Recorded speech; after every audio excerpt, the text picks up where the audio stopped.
Welcome back to my YouTube channel, everybody. My guest today is Mr. Douglas London, a former operations officer and chief station with the CIA. He's also the author of a very good book about intelligence called The Recruiter, Spying and the Lost Art of American Intelligence, which is about the evolution of American intelligence after 9/11. Thanks for your time, Douglas. Thanks for being with us today. Thanks for inviting me on the program. Well, first of all, since we are going to talk today about the Russian invasion of Ukraine, would you like to tell us something about your background, since you are quite familiar? I would say you're an expert about Eastern Europe. You're very kind. I served in CIA's clandestine service for over 34 years. I learned Russian, French, and to some degree Arabic. I was a chief of station in a former Soviet state. I'm not allowed to say where.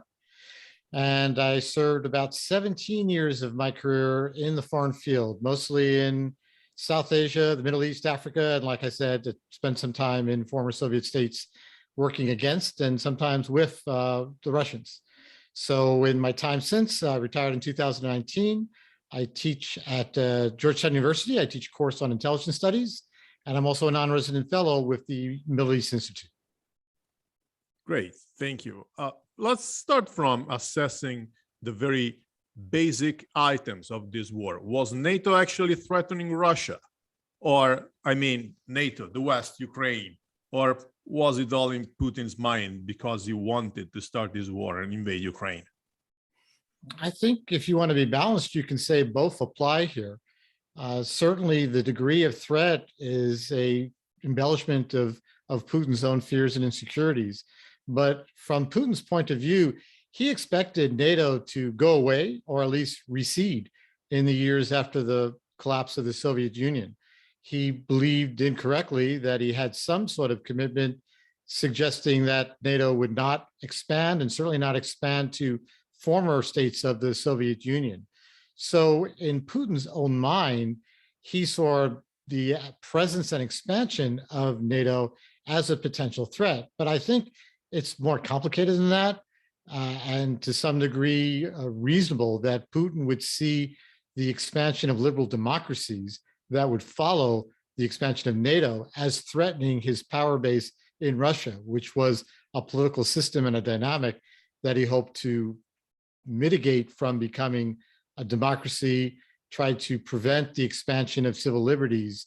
So to give him the benefit of the doubt, certainly NATO and the expansion of democracy is a threat, but we of course see it as natural progress of self-determination. Well, what we're seeing these days, these very last few days, is that Russia is making a huge intelligence failure because they incredibly underrated the resistance, the capacity to backfire of Ukraine. How can something like that happen? Putin's been in charge for over 20 years at this point, and I think you can even see from his public demonstrations where he can be wound up, somewhat emotional, somewhat imperious, that his behavior doesn't contribute to a feeling where one could speak truth to power. So I think it's natural that powerful people and their hubris and ego doesn't tend to offer a great reception to being told the bad news as well as the good. But if you compound that with his style of leadership and his personality and his background as a Cold War era KGB officer, I don't really think he was promoting a frank exchange of ideas and delivery of the bad news as well as the good. So the possibility that information was spun, or we would say in the West, cherry-picked, just selectively chosen in ways that he would find more appealing because they suited his predetermined conclusions, I believe has a lot to do with the false calculus or the wrong calculus on which he based very critical decisions.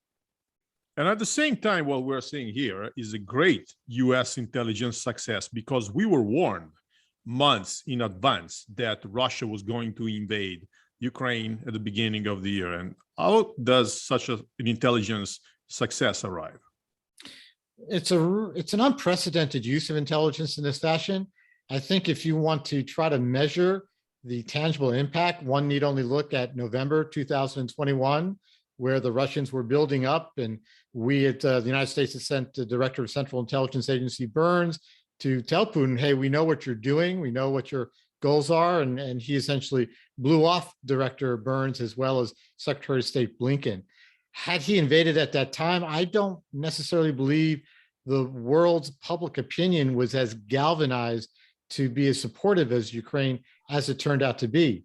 You flash forward to 2 months later, February 24th, when he actually launched his troops forward in an effort to do exactly as the United States intelligence community had forewarned, to overwhelm the country and try to seize its major population centers and decapitate the government and trying to take over the capital in Kiev, that I don't know we would have been quite as successful. I don't know that sometime problematic allies such as Poland, which had gravitated somewhat closer to Putin than I think many in NATO were comfortable with, or Germany, which has a history of appeasement of Russia and trying to draw Russia in economically through codependency, believing that would mitigate against the threat from Russia.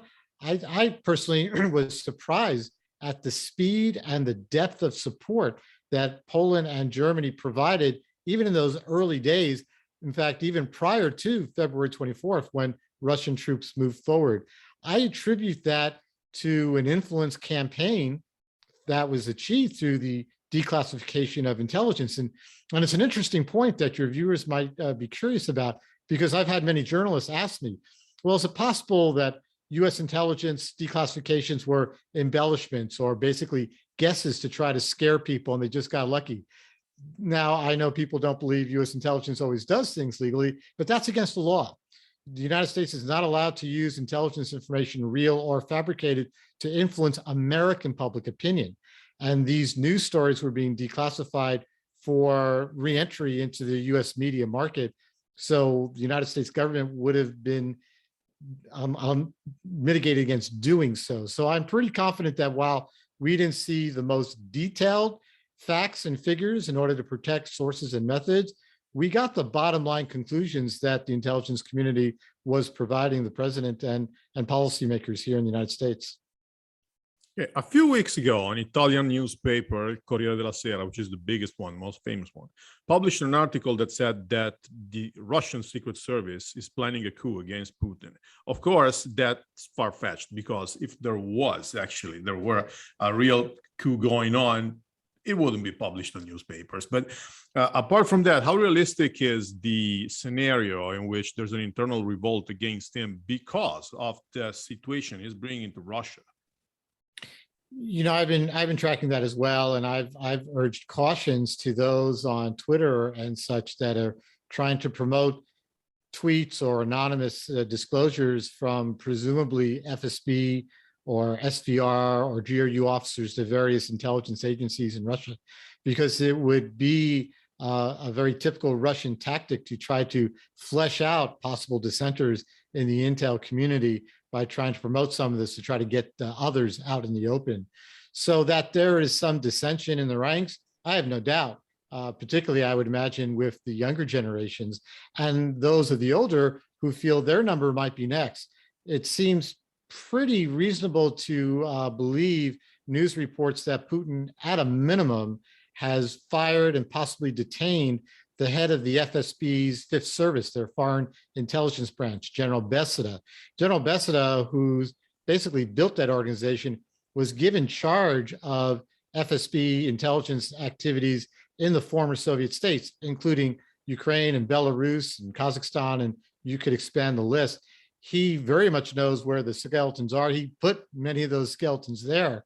And whether or not he's being a scapegoat for Putin to say, oh, well, I was misled by those and people like Beseda were actually corrupt and taking money, or he's signaling a possible purge of the ranks, I would have to imagine that other generals and colonels have to be wondering when their number might come up.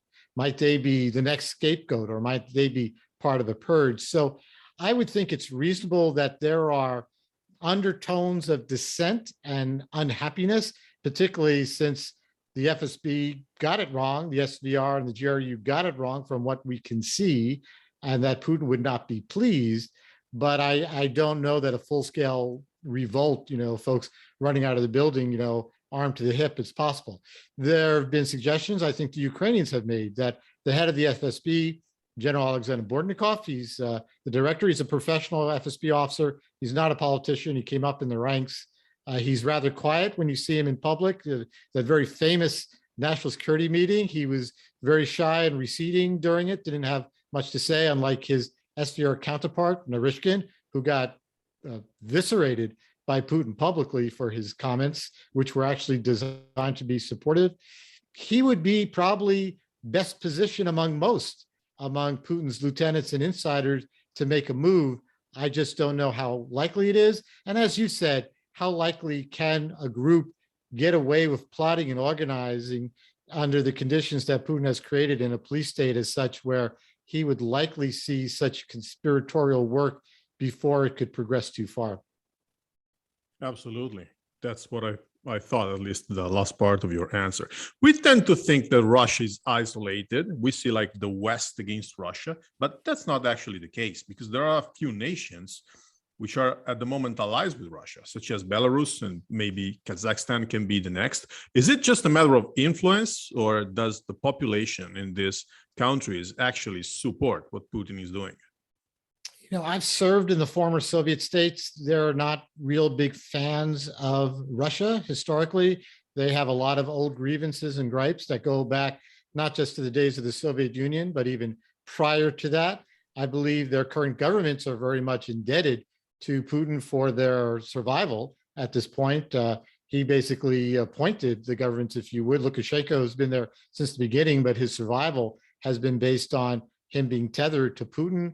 Kazakhstan, during its recent civil unrest, the president reached out to Russia for support and invited Russian troops in. Kadyrov in Chechnya was essentially handpicked and nurtured by Putin. So I think there's a difference between popular sentiment and the government. And the governments there have been fairly, as you can see, fairly repressive.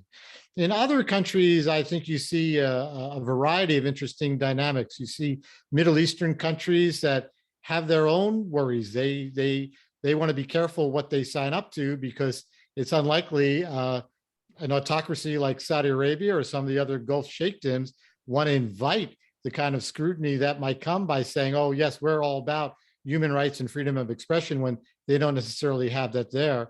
And if you look at India, which is a key target, I think, target in the political sense for the West to try to move them from their neutral stance, they have a lot of equities with the Russians that go back decades and decades. They rely on the Russians for military support, for a fair deal of economic cooperation. And Modi has also not been the most progressive political force in the world, with some of his Hindu nationalist policies at home. So it's a limited list of countries. Generally, they have their reasons, and generally they offer limited outlets for the Russians. The Gulf Sheikhdom certainly offers some economic relief. India, probably more political, superficial reliefs. North Korea, when your friends are North Korea, you don't really want to brag about that sort of thing. So I don't really think Russia is in good company right now, and it serves some political service and in some cases economic, but really limited compared to the demonstrated amount of international support against the Russian invasion, condemning it for its aggression, and condemning the apparent and I believe accurate reports of atrocities by Russian troops. What is the role of fake news propaganda here? Because Russians don't get the same information that we get from newspapers. Disinformation is a very key tool for Russia, and it's a tool that historically Russia, the Soviet Union, and even the Chechists before them, and the Tsarist regimes before them have historically used. It provides several tools for them. One, it's a means of maintaining, engaging popular sentiment at home.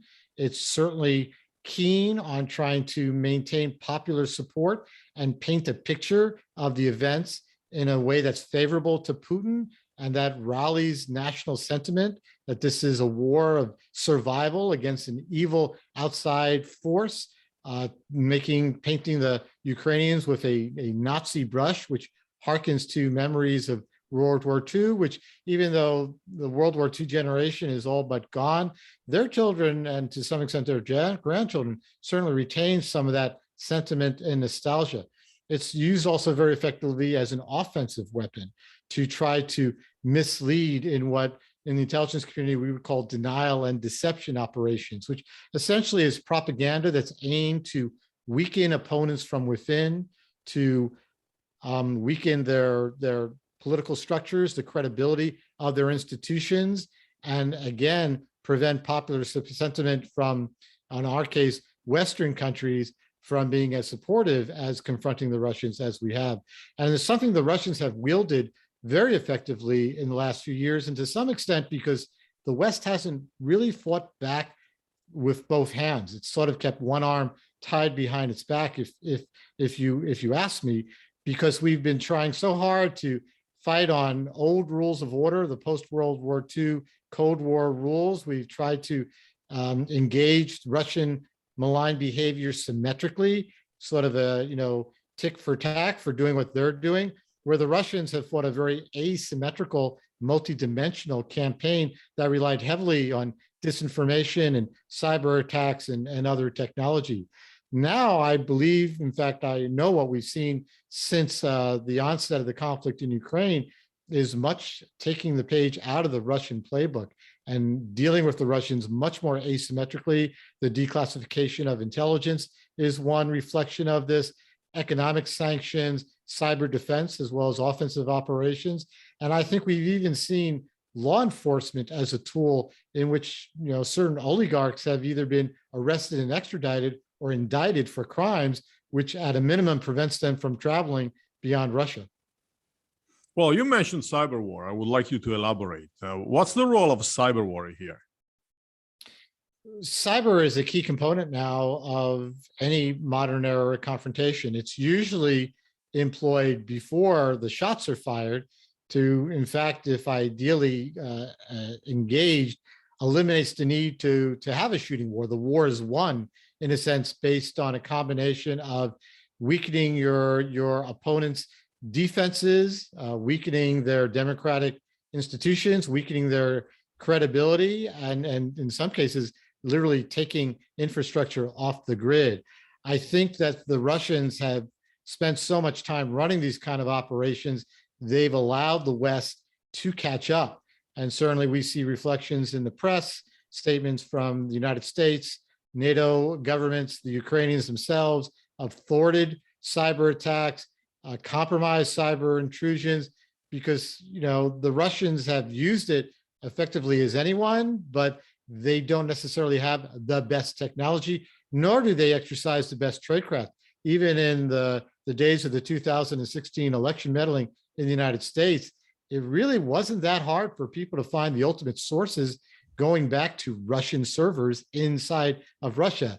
And the ideal here is to be covert and clandestine. And if your hand is so obvious, then either you don't have the capabilities, you don't have the tradecraft, or you're making a political statement and you're not worried about being caught. Either way, it certainly facilitated a great game of catch up. And I think the reason we haven't seen more success in the disruption of Western governments or even Ukraine isn't for lack of trying on the part of Russia. I think there's been greater balance and capabilities. Okay. Well, you mentioned also something else before, that is that probably the younger generations in Russia are more shielded against propaganda, while the older tend to believe Putin's version. Would you like to elaborate what gives a bigger shield to the youngers? Yeah, aging myself here, when I talk to my children and I talk to who are grown adults and I talk to my students, I mean, their entire lives have been digitized. They were born in the digital age. Tell them about a rotary telephone and they think you're talking about a visit to the museum. So the younger generation in Russia, despite the closed society in which they live and the oppressive, police state rules and oversight under which they operate, and certainly the monitoring of the internet that the Russians do. And we've certainly seen a great deal of evidence of that.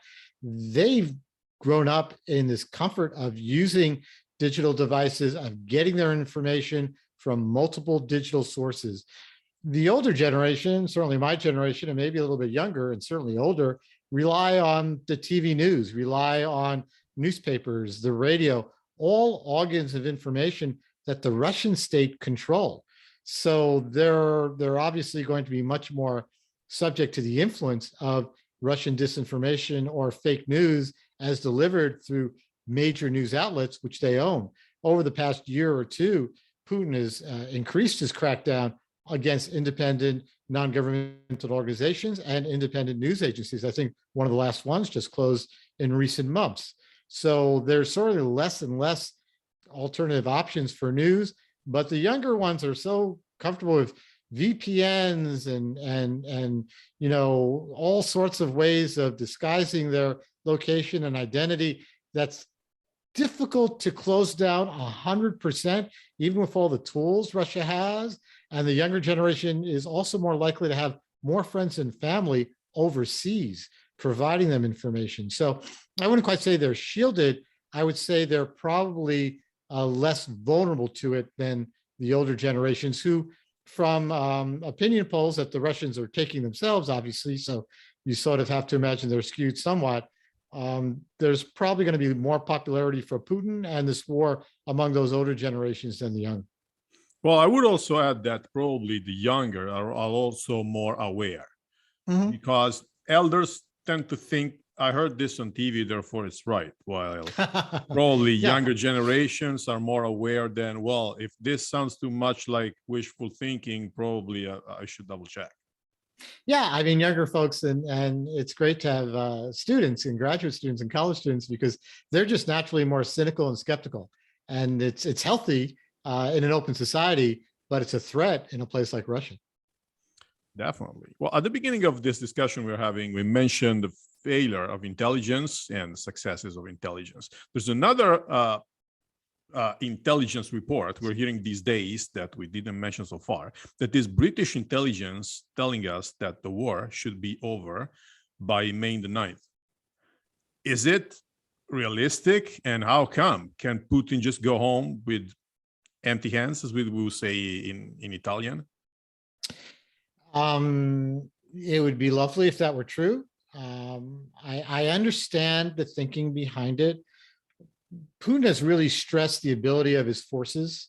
If you believe the reports, and there's enough of them to suggest there's some reason to, he's activating reservists, he's activating former troops who've been long out of service, he's moving troops from Georgia, he's been using conscripts despite his flat denial, and we see that from the casualties that have been listed and confirmed in cases sometimes by family members. So the possibility he's overextended himself in terms of logistics, communications to support. We see lots of reports that Russian commanders and units are communicating over cell phone, which is a reflection of their lack of preparation and makes them also very vulnerable. And I know we see the war, at least for the time being, Russian troops regrouping in the east to concentrate in Donbass. I don't think that's meant to be where they stop. I think it's meant to be consolidation, and the idea that they can consolidate there where it's a different battlefield and move forward. But there's some reason to think that, morale is stressed, command and control is weak. The Russians have not performed well. The resistance has been far superior to what they expected. And there have been some cases that we see, and again, it's only open source and in the press, of Russian troops disobeying their commanders, and in some cases attempting to kill their commanders. If he's suddenly going to take all these forces and say, okay, I'm going to regroup and I'm going to plop you all back in Donbass, but we're just going to start doing the same thing again, he's got a lot of numbers. I don't know how cohesive, how well organized, and how well led. And he's been challenged by supporting and supplying his army right next door. Kiev is not that far from Belarusia. It's not that far from Russia. And his greatest capacity has been in Donbass and Luhansk and Crimea, or places near Crimea, where he's literally right next to Russian territory. So, I mean, that's my long-winded way of saying, I understand the calculus on which the British suggestion is made. I'm hopeful that there's some merit to it, but I believe that Putin can't afford to lose. And he has to double down and will continue to. I think the greatest threat to Putin is from within. I think if you see a repeat of World War I and Russian troops just put down their guns, that's going to end the war pretty quickly. I think if someone makes a move against him from within, that's certainly, if not going to end the war, it's certainly going to pressure Putin if he survives it. And if we see this continuing increase of conspiratorial, former Soviet Union finger pointing with neighbors and friends and families pointing out traitors and reporting people, there's going to be some breakdown of society that could likewise undermine him. But I don't know that I'm prepared right now to say, right, we have a date, it's May 9th. Again, they're talking about how long Russia could sustain its current supplies and as well, but I imagine he will persist as best he can. We'll see. We'll see in a few weeks. Many thanks for your time, Douglas. Thanks for sharing with us your thoughts and your point of view, which were very precious and interesting for all my viewers, I believe. Thank you. It's been a pleasure, and I look forward to coming back again. Thanks, everybody, for watching this, and see you next time. Bye-bye.